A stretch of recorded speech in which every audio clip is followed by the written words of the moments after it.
Welcome to Invested Souls, the podcast where real estate expertise meets relationship growth. And we're your hosts, the Flanagans. I'm Brad. And I'm Jamie. This podcast is your chance to learn from our experiences and follow in our footsteps. Whether you're an entrepreneur, investor, or real estate professional, we've got the insights and strategies to help you elevate your wealth and achieve financial freedom. But it's not just all about real estate. We believe that thriving in life means nurturing the relationships that matter most. That's right. We'll be talking about how to balance your personal and professional life so you can create a fulfilling and prosperous future. So join us on Invested Souls and let's grow together in wealth, relationships, and success. Ready to elevate your life? Let's get started. Welcome to Invested Souls. Welcome, listeners. You are on with Invested Souls, and today we have Michael Kramer, an entrepreneur, has multiple exits, co-author with Chris Voss in Empathetic Leadership, also a fund manager of a private equity, Freed by Real Estate, combination of multifamily and single family portfolios, helping investors free themselves from the W-2 work life. So I'm super excited to dig deep with him. Outside of business, he has a great soul, very much a family man, working with family. So without further ado, let me get into it. Let's ask some questions. I know our listeners are dying to learn from you, and I know you have a ton of value to add. So thank you so much for coming on today. Thank you both for having me. I've really looked forward to this time together. Yeah. I love kind of leading with it because as a military guy, I've always started with, why should we be listening to you? And I think my jaw dropped a little bit when I was learning more about you. We have a lot of close contacts. I mean, we're one removed. I always say Omaha anyways is like 1 degree of separation, but That's for sure. 400 units, right? Correct. Incredible. And since 2016. That's right. Okay. I got to ask, why real estate? I know there's a lot of people that I talk to that say, real estate, oh man, landlord, that's crazy. Why would you do that? I tried it. Oh boy. Yeah, it's funny you say that, Brad, because actually my wife and I have had that debate years ago routinely about her wanting to get into real estate and me not wanting to be a landlord. And so over our business, my journey in real estate, it has started from sort of this not really interested into now a mission for us. And it's really because of how we've learned that real estate can change a family's financial situation and do so for generations. And so today, Freed by Real Estate is focusing on empowering other families to realize the transformational power of real estate. And so that's all we do. We do have our own portfolio. It's a portfolio that we built with our family. And a lot of people ask, well, why are you so family focused? Well, it comes from many, many times over the years buying assets from people who have families. And they say to us, when part of our purchasing process is we ask every single seller, do you have somebody in your family that could benefit from owning this? Because we believe in the power of that wealth transfer. And it saddens us, frankly, that so many of these folks have families and their kids want nothing to do with it. Mm-hmm. And so how do you really create generational wealth through real estate if the family wants nothing to do with it? So we decided to, completely change that and said, if we're going to get into the real estate business, we're going to do it with our family. And so we currently have 12 family members. I've got 4 children. 3 of them work full-time in the business. Wow. My wife and her sister that you just saw off camera, she's our marketing manager. My wife's our CFO. Her husband, my sister's husband, does maintenance. Her father, my father-in-law, does maintenance. There's 12 of us. Wow. And it truly is a family affair. And it's driven by this idea that we don't want to hand our children, our families, a bunch of assets that they then sell to somebody like me or you at a discount because they don't know how to manage it and they don't know what to do with it. And they give up the appreciation, they give up the cash flow, they give up the tax advantages, they give up the step up in basis when it is transferred, and all of those factors that people don't know about. If they did know about it, if they did understand it, could take advantage of it. And so that's why we focus on families. And so our approach is not to bring in an investor. We want to meet husband, wife, and kids. And we want to talk about what is their vision for their family and how does real estate fit into their family. And frankly, if it's an individual that says, I'm going to do it, nobody else in the family is interested, they're probably not our people. So that's why we're such a family-focused organization. That's amazing. It's so interesting too, because we've been meeting with our attorney a lot lately, restructuring our businesses. And that's what she says. She's like, most people, when something happens to them, not one person in the entire family wants to have anything to do with the real estate. And so we have to set up, you really want to set it up so that it can be taken over and managed without us when something happens to us. That's so right. And keep it. So that's amazing. Well, it comes down to, Jamie, this idea of family harmony. So that I know you guys have had your own journey and your own struggles from what I've listened to, but I started a business. So I bought, built, and sold 7 businesses over the last 25 years. I didn't start in real estate until 2016. Before real estate, I was so focused on business. And I remember I'm divorced, I'm remarried. So my first wife thought she married a teacher. I went to school to be a school teacher. And there was so much disharmony in our marriage because I was out pursuing and chasing this dream that I had for me, and I left her behind. And it cost me my marriage. And so we focus a lot on family harmony. We focus a lot on not you, Paul, or you, Luke, or you, Elaine, are going to do these things. These are my kids. But rather, what did God make you to do? How are you uniquely gifted? And does that fit in this business? And if it does, let's find a way to get you plugged in. Because at the end, it's not just when we pass, but now, how do they work together? How do they coordinate buying an asset, remodeling an asset, leveling up the tenant base and getting better leases in place? Those operational skills are really critical, not just to have an estate plan, because the trust or an estate plan that you give them all these assets or they go into trust and they don't know how to manage it, they don't know how to run a business, the assets are at risk. Because real estate, even if you say it's passive, we're operators. Right. We have maintenance teams. We have there's 40 people that help us in some capacity. So to have everybody in the family understanding that and have that harmony, meaning they all know what their role is, they all know how the overall picture works, it just increases our odds of success. So when we are gone, they can stay happy together. I want them to have Thanksgiving together. Mm-hmm. I don't want them to fight over whose houses these are. Does that make sense? Absolutely. It's crazy too, shifting paradigms left and right between don't go into business with family, don't be a landlord. You're like, I'm going to do both. Exactly. Yeah. Well, what's crazy, I'm a little bit of an all or nothing guy, Brad. So that's part of the reason that we stayed out of real estate for so long, is because I was so focused on other things, and I don't do 2 things well.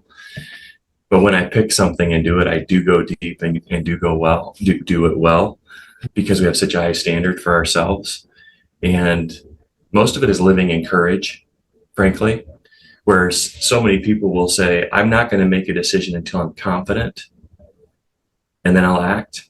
We believe that that's reversed. We believe that the only way you can act is when you don't know for sure what you can do, but you're committed to doing it.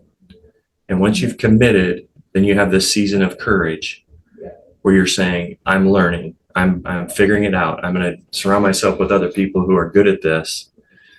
And a lot of times it's learning together, especially when it's family.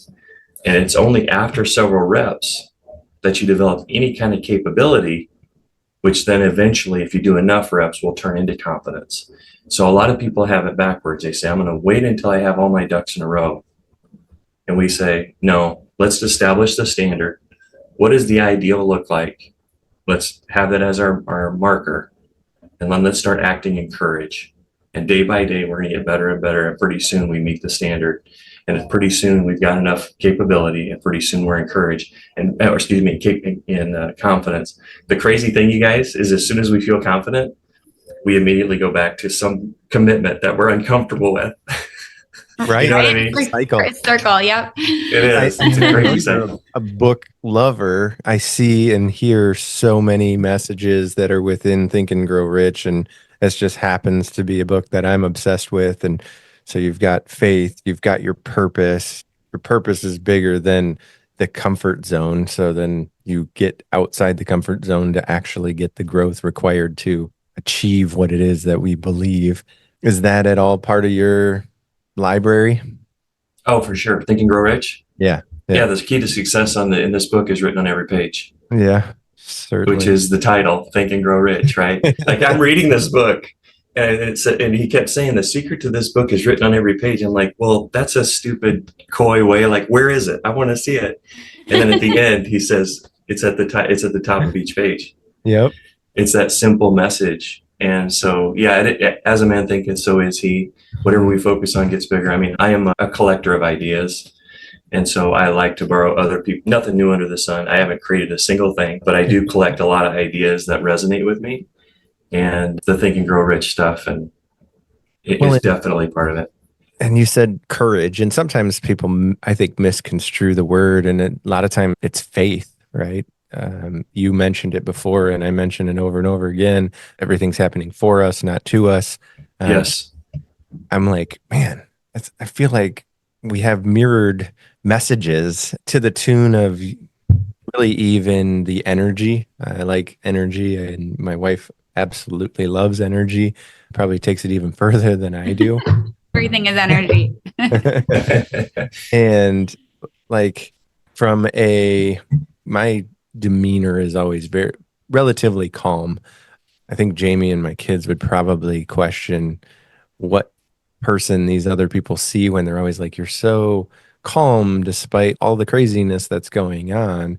And I noticed that very much in you. I actually made a note, like sometimes I even observe, I use this pre-recording with Jamie, like a Grant Cardone has a similar concept in the sense of your business model, but he is in your face and he is really high energy, and you're more calm, peaceful. And sometimes I evaluate myself and I'm like, should I elevate the energy? Like I question my attitude sometimes, but I love that. I love that question, Brad, because I think for us people that are trying to help others, we have to put ourselves out there and say, hey, I'm here to help you. And that messaging, we believe, is resonating with somebody like Grant Cardone's audience. So therefore, we should emulate it. You know, he's got how many over millions of people. And I struggled with that, probably like you. And I've really come to the place of what resonates with my people is going to be who I am authentically. And what resonates with your people is going to be who you are authentically. So part of me wishes I was Grant Cardone, but there's also a part of me, and I'm guessing inside of you too, that deep down inside, it doesn't quite click with me because he is so in your face. You know, I don't take that approach. I very much a responder. I'm a collaborator. I'm a mediator. I'm not a hard driving, you need to do this. I'm a, what are you trying to do? Where have you run into issues? How does your wife or husband support this idea? How does it affect your family?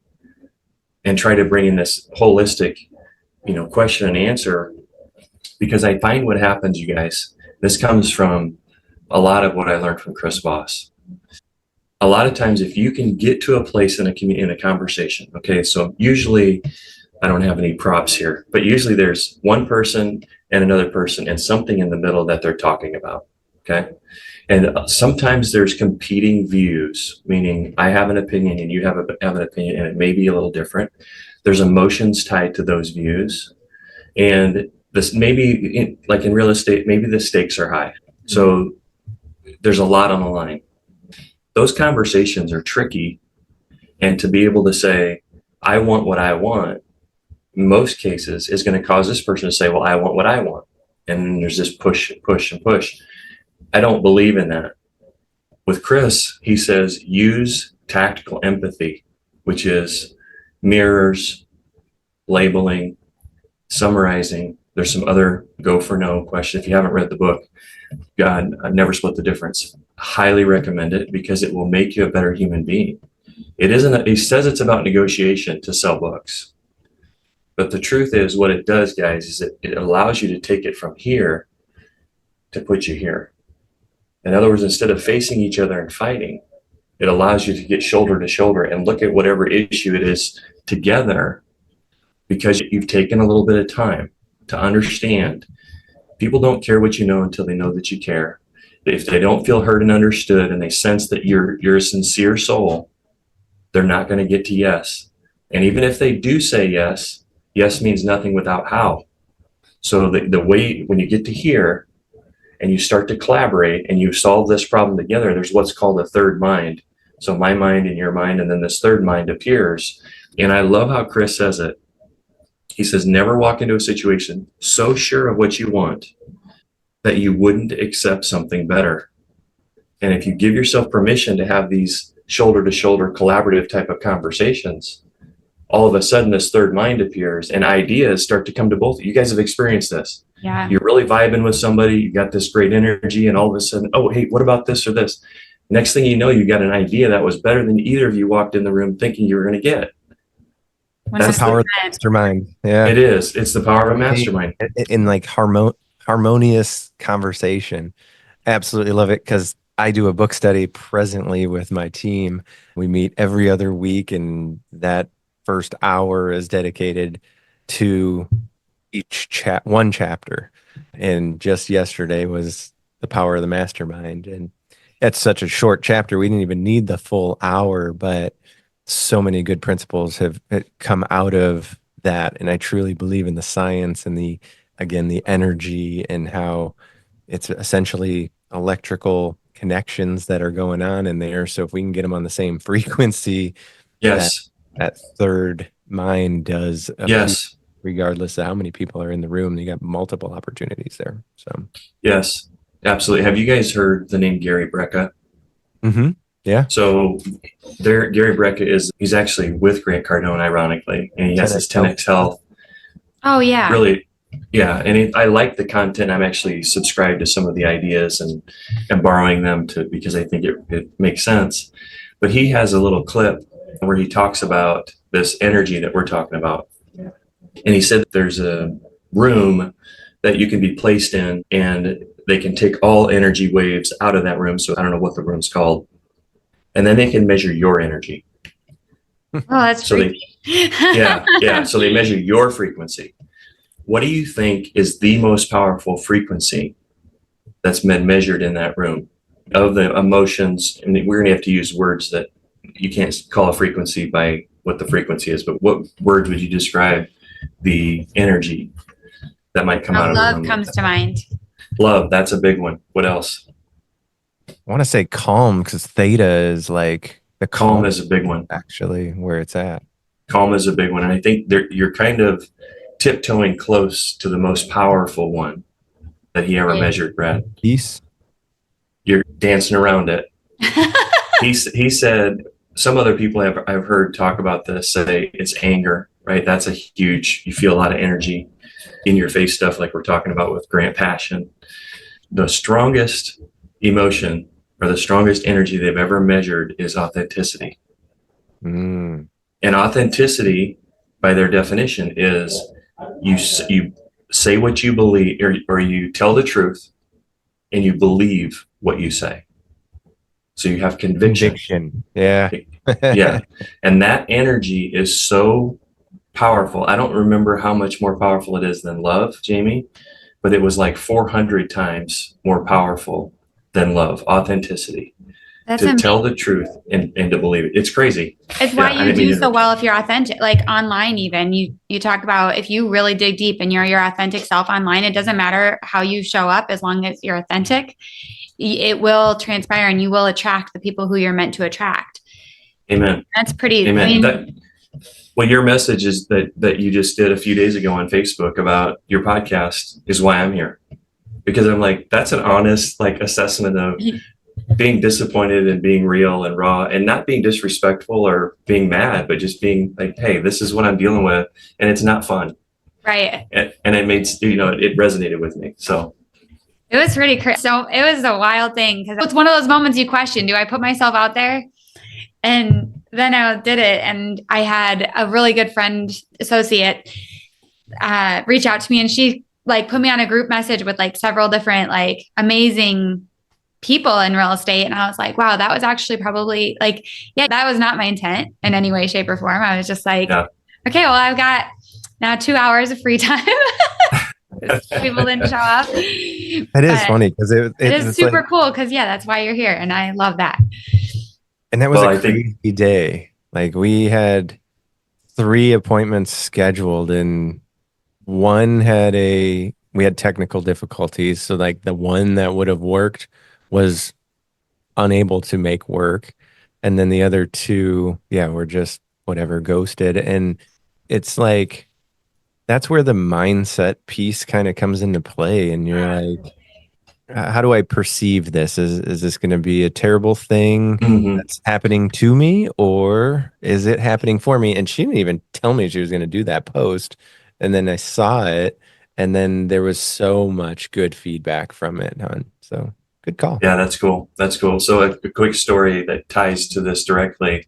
My son-in-law is just launching a new business, and he has paid tens of thousands of dollars for some really nice ads. Well done, highly produced, and also has done some, like you walk around with your phone in your hand and talk to the camera. And he said they stopped after a few days of running both ads, A/B. They stopped running the high production ads, and they only ran his really personal, authentic is what I'm going to call them, ads. And he had over 1,100 people sign up for a webinar because he switched those ads. Wow. So that's just an example of how that true self, Jamie, you said it, it's not going to be everybody, but your people, the people you're supposed to connect with, are going to hear you and they're going to say, she's my person. And that's okay. It's like some like Trump, some like Kamala. It doesn't matter who's right. You know what I mean? Right. It's just a different resonance. Yep. And we can also just take, I'm saying this to hear it probably, you guys. I can take comfort in saying, just be the authentic Michael Kramer and let the people who have families, who are interested in real estate, who are trying to find family harmony, find you and just share that message and why it's so meaningful to you, and let those come that come and those that don't, so be it. I don't need to work with 10,000 people. Right. That's what we teach is I'm like, if you go out and you attract everyone, if you actually got in front of 10,000 people and all of a sudden they all called you for you to help them, what would you do? No way. You wouldn't be able to help any of them because you'd be like, I don't even know where to start. Exactly. Yeah, exactly. So, but yeah, I appreciate this part of the conversation because it's so true to who we are. Like we talk about our beliefs and then our operating principles really every day, and identifying who we are and what we're about. And sometimes it's expedient to say somebody has a check and they want to write us a check for a deal and they just don't fit our tribe, to say, maybe there's probably a better option for you, because we also need the money, right? But we don't want the long-term headache of that dissonance, because that's the opposite of a resonant relationship, is this dissonance, and I don't want to call it fighting, but just this uncomfortability in being around people that it doesn't resonate with. So rob you of your energy. Yeah, that 80-20 rule. That's right. You just took it out of my head. Yeah. So you guys are, what is that? That's the mastermind right there. Just showed up. Right? Yeah. That's it's pretty wild. It is, though. It's 80% of this. Like it's so much deeper where the real foundation is. And I can't wait to get in. Like I'm just on the edge now, just with your wife being the CFO, and that's a extremely crucial role. I have yet to see her, so I can't wait to get into that part of it, because that to me is where, especially us on the masculine side, are drawing a lot of our power if I had to generalize the word, but a lot of the passion, a lot of the resilience, a lot of the internal energy that we need to get this 20% technical piece done that usually is what's draining us. That's what's filling us back up. Mm-hmm. But Jamie, before I know I cut you off with you took it right on my head, like bring more of that 80-20 that was in your mind out. 20% brings 80% of the results is where I was going. So it's like, if you focus on, if you've got one bad client, not bad, but like one client that's difficult to work with, they can consume 80% of your energy when the top 20% can actually bring 80% of the results. I think I might have messed that up a little bit, but the gist was there. But if you focus on being authentic and working with the 20% that actually resonate with you, you'll actually get way better results than if you consume 80% of your energy with that one person who's, like you said, it's like, you come to my business and I'm willing to write you a check, but are you going to drain me for the next 5? I'm assuming you've probably like a 5 to 10 year. Yeah, we believe in permanent relationships. So if we do a good job, they're going to stay with us. Reinvest. Yep. Yeah. And if they don't, it's not a good relationship. It's like you probably stuck with them for a minimum of the investment period that you have. And it can drain your team, drains your resources, drains your energy. And then all of a sudden it's like, gosh, why am I feeling this way? And if I would have listened to my gut in the very beginning and known this probably wasn't a good fit, you could have used all that time and resources and energy to find more of the right fit. Well, what's coming to mind as I hear you say that, Jamie, is that when we do this commit, acting courage, that courage phase is long and difficult. Mm-hmm. And fear is ever present. Courage is not absence of fear, right? Courage is saying, I'm going to do it even though I am scared. Mm-hmm. And when you're in that fear place, your brain, it's the fight, flight, or freeze, tends to want to kick in. And you have to continually re-engage the prefrontal cortex, or the reasoning part of your brain, in order to discern, right? Because when somebody walks in with $100,000 check and you're scared, what do you want to do? I want to take the check. Right. That would solve a lot of problems. Yep. Right? But if you say, that's not the right fit for me, how do you then discern that in that moment? Because you're encouraged. You're scared most of the time. Yeah. And so it does take wisdom, and it takes having the standards, as we call them, or our guiding principles that we can always refer back to, because that tends to be the filter. We decide in advance, right, before we ever get in a situation, who we are and what we stand for. Because we can't, in the moment, especially when we're in fear or acting in courage, rely on rationale. We have to rely on a standard. So that has to come, we have to bring that back. And then we can filter some of these decisions through that, say, not a good fit. I don't care how big the check is, which is really empowering, honestly, even though it feels scary and you feel like you're making a mistake. But look what happened with you on these podcasts, where you said, man, we're teeing all these up. We got 3. We're ready to go. Brad said it well. It didn't happen to you. It happened for you. And now you've got on the other side with an abundance of blessing. Mm-hmm. So some of the best outcomes come out of a challenging situation. So yeah, with all this knowledge, like, you have I think that's a muscle that's built, is the desire to personally develop. I know I'm very surprised still at myself. Like, how did I go from that fool to somebody I would respect? And sometimes you don't want to crack the book open. Sometimes it's way easier to just be like, I want to sit on the couch. Where do you think you derive that desire and continue to feed it for that personal development? And then maybe even like just a glimpse into any kind of routines or things that you believe have really contributed to all of this growth? I love the question, because you're asking about the why, as I'm hearing you ask the question. Because of the challenges that they're inevitable. You don't feel good. It's raining out, or it's cold. You want to stay in bed. All of the excuses, we all have them, right? They're everywhere. The Huskers lost. There's a bunch of reasons to be upset and to be down, but you always have to decide. And so again, it comes back to, in advance, committing to yourself what you're going to do. So where does that come from? For me, it was born out of a really painful situation. I'm a Nebraska born been here my whole life, only lived in Iowa for a short time when I got my teaching degree. And I'm one of 10. So my mom and dad had 4 boys, then they had 4 girls. 10 years later, I was born, and then 6 years later, my little sister. So there's a 25-year age span between my oldest brother and my youngest sister. And when I was 19 years old, my dad was diagnosed with cancer. And 3 years later, he died.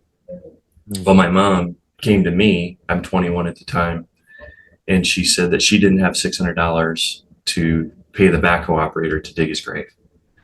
Now, that might not be a big deal, but for me, a young man, I saw my dad as a monster. I mean, he was my hero. He owned a business for 40 years. He's one of the most well-known and well-respected guys in the county. I can go back to Cedar County where I grew up today, and I can ask to hunt, pheasant hunt on somebody's ground. And the first thing they say is, "Who are you?" And I'll tell them my dad's name. He's been gone for 30 years. They still call me, as a grown man, you guys, they still call me Si's boy. My dad's name was Si. So great guy, incredible human being, raised an amazing family, but he died broke. And so my why is when I said after he passed, he died in our living room. I walked out on our front porch and I looked up at the sky, and I remember saying, I will never let this happen to my family.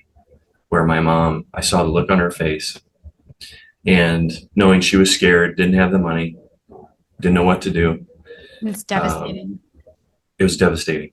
So that's what fuels me, you guys. I think about legacy. We're planning for 100 years from now. Mm-hmm. Everything we do is we're going to avoid. And my wife, by the way, is a daughter of immigrants. Her parents immigrated from Mexico. She's an American born. My wife is, but first generation. They don't have any money. They're some of the greatest people on the planet, hardest working people, but they don't have any money. And so that's when Lucy and I said, we're going to plant this stake and we're going to change our family's future forever. And this old adage of shirt sleeves to shirt sleeves in 3 generations, we're trying to avoid that by saying we're going to skip the 3rd generation and plan for the 4th. Wow. So that's what the 100-year planning comes from, is how do we make decisions that will affect the great grandkids we don't know yet? Mm-hmm. And how do we set them up so that they have an opportunity in this crazy world, which I don't want to get down the path of politics, but I don't think things are going to get easier for our kids. I don't think things are going to get less expensive. I just think it's going to be more complicated, more challenging as they get older. Mm-hmm. And I want to provide a set of tools, including the real estate, that give them an opportunity to make decisions independent of this crazy system that they're going to end up with at some point. So to answer your question, Brad, that's really what's driving me, is generations. My wife and I don't need it anymore. But our question isn't what do we need? It's what do we want and what's possible. And it's okay to want what you want. You don't have to justify it to anybody, by the way. When somebody says, well, do you really need that? No, I don't, but I want it. And that's okay for us to free ourselves from the guilt of, especially coming from poverty. So I'm saying this to hear it. Yeah. We can want what we want. And it's okay. And so that's what we're building. Cool when we influence the people that we were, that one said, like, why do you need more? And then I have friends like growing up that are investing now, and it's super freaking cool. I'm like, it's amazing. I hope that we had some impact. I know we did.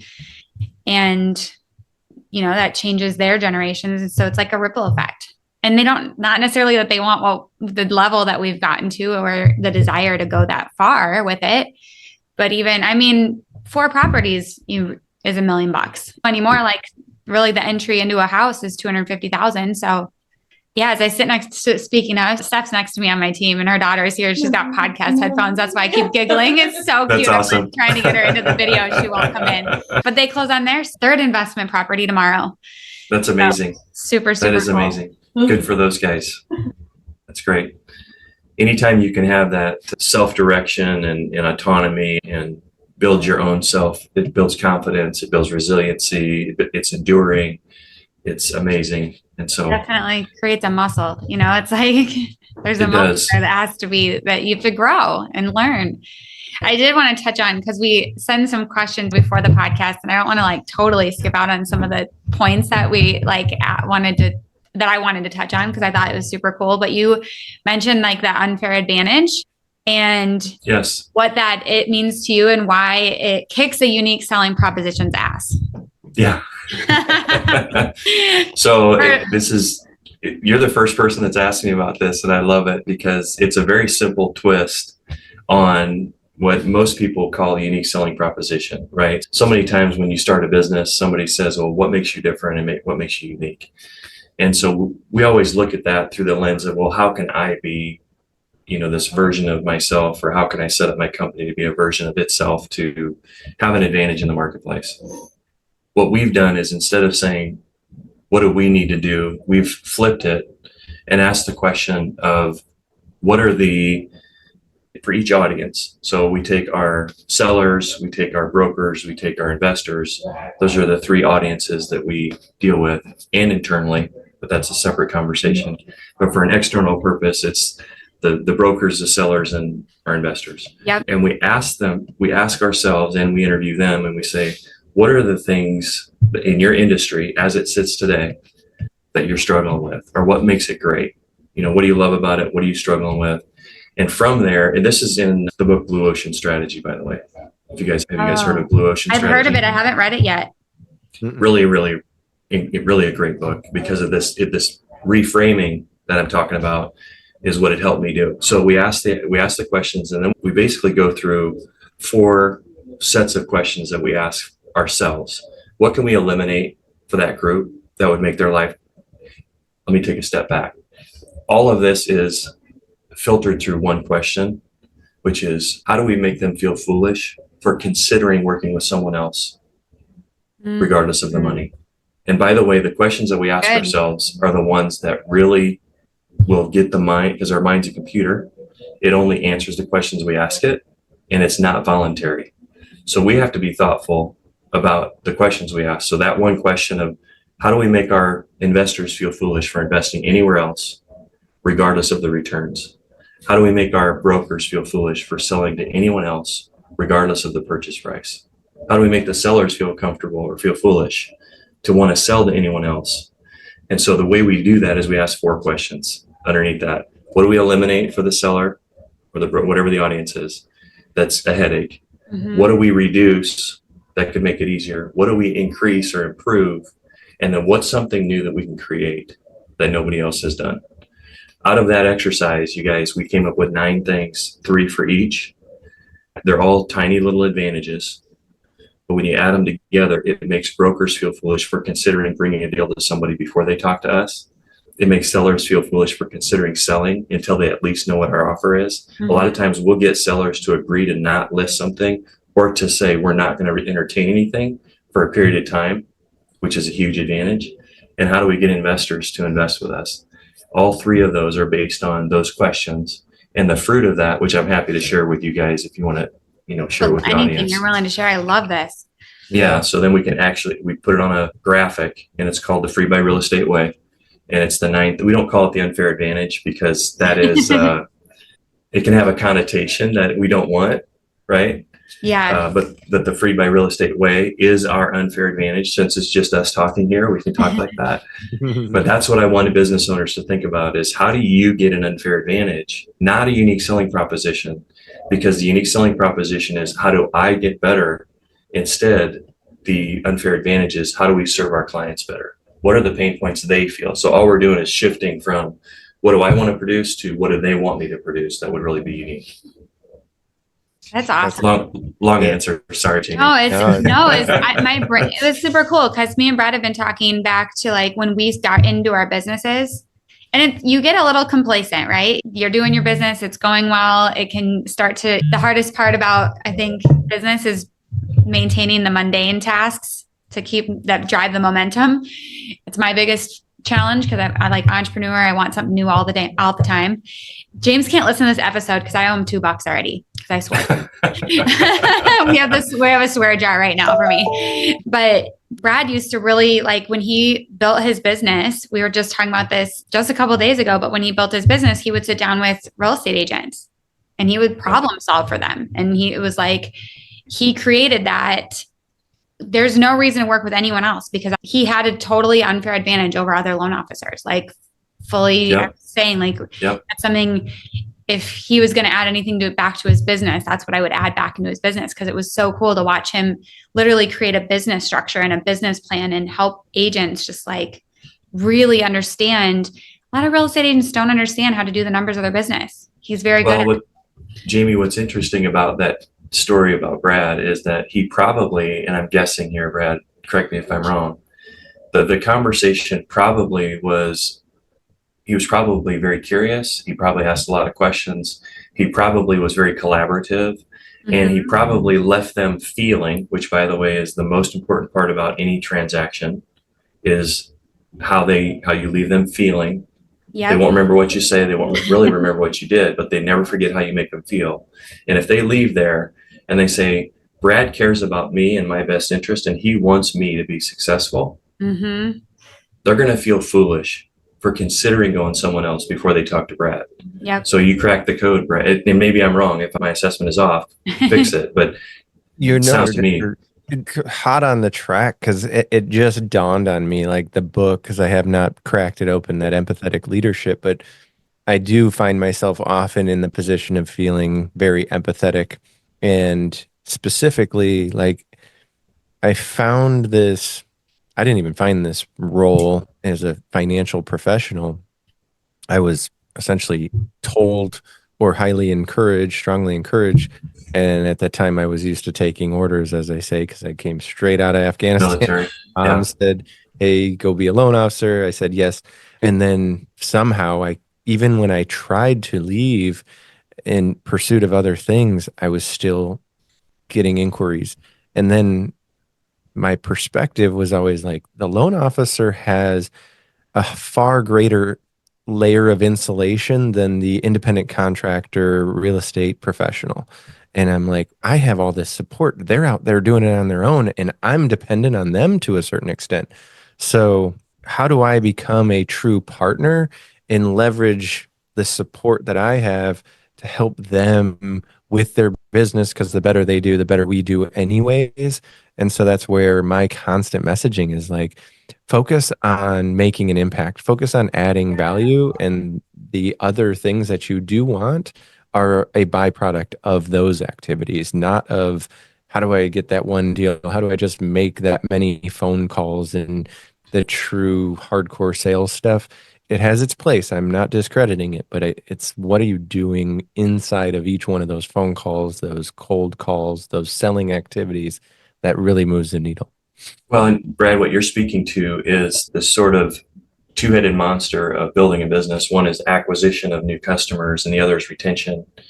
And I would guess if you had your choice, you'd rather have repeat business. Is that fair? Absolutely. You want to go deep.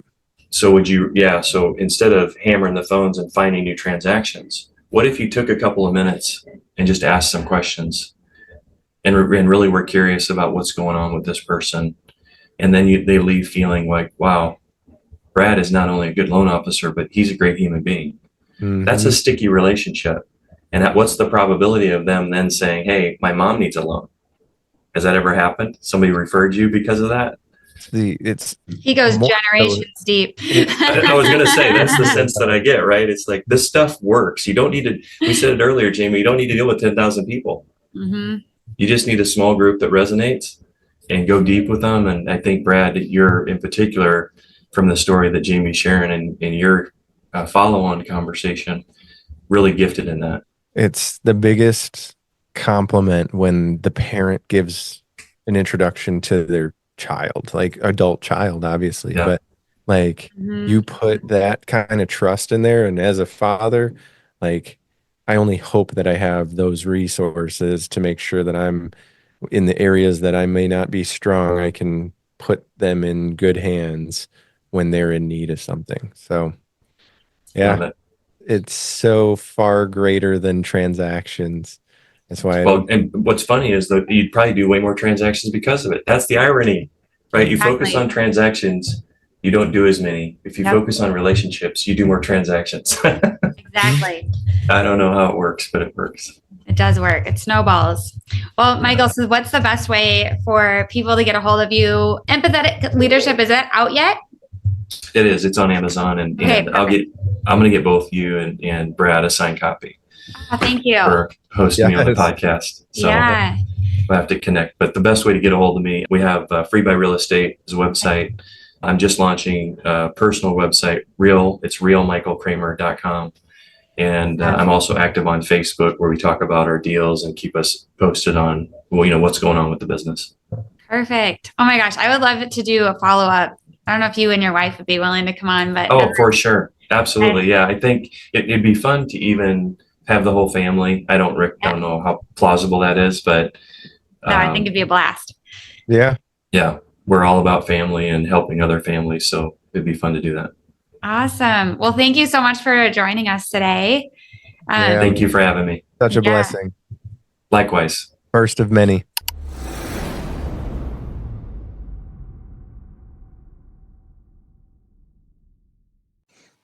Thanks for tuning in to Invested Souls. We hope you found our insights valuable and feel inspired to elevate your real estate and relationship goals. If you enjoyed the episode, please subscribe, rate, and leave us a review. Your feedback means a lot to us. Follow us on social media for more tips and updates, or visit bradandjamieflanagan.com. And to find out more about our Real Estate Wealth Accelerator, don't hesitate to reach out. Until next time, keep investing in your future and nurturing your relationships. Thanks for listening to Invested Souls.